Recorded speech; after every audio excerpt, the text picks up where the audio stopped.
Kahit naman ako, di ba, ang dami kong pinagdaanan ng mga devastating breakups. Pero andito pa rin naman ako. Breathing. May project tayo. Environment.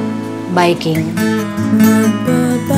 Huwag niyo na ako tawagin, sir. Kuya na lang. Pwede ka namin shoot ngayon? Kailangan masubukan niyo mismo yung pagbibisikleta para maintindihan at mapalalim ninyo yung ginagawa ninyo.